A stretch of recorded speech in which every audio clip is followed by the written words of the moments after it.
বাগেরহাটের সড়ক দুর্ঘটনায় নিহত 4টি পরিবারের মাঝে বিআরটিএ ট্রাস্টি বোর্ডের পক্ষ থেকে 20 লক্ষ টাকার চেক প্রদান করা হয়েছে।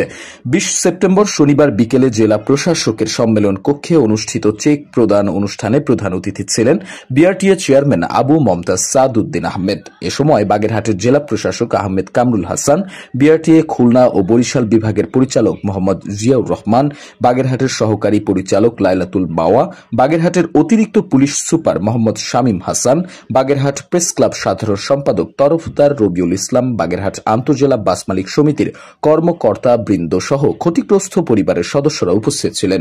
বিআরটিএ চেয়ারম্যান আবু মমতাজ সাদউদ্দিন আহমেদ বলেন, দালালদের বিষয়ে বিআরটিএ জিরো টলারেন্সে ভূমিকা পালন করার নির্দেশনা দেওয়া হয়েছে। বিআরটিএকে একটি আধুনিক প্রতিষ্ঠান হিসেবে গড়ে তোলার জন্য কাজ চলছে বলেও জানান তিনি। আমরা যে সড়ক দুর্ঘটনায় ক্ষতিগ্রস্ত পরিবারের জন্য আমরা 4টি পরিবারকে 20 লক্ষ টাকা আমরা আজকে হস্তান্তর করছি। দালাল যে বিষয়টি বলছেন, দালালের বিষয়ে আমার স্পষ্ট নির্দেশনা আমার সকল পরিচালক এবং পরিচালকদের, আমরা দালালের ক্ষেত্রে জিরো টলারেন্স, কোনো দালালকে আমরা অ্যালাউ করব না।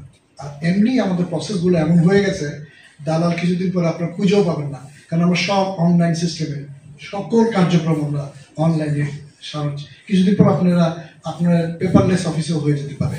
এটাই আমরা ওই লাইনে যাচ্ছি। ইনশাল্লাহ বিআরটিএ কে আপনারা একটা নতুন রূপে আপনারা দেখবেন। ইনশাল্লাহ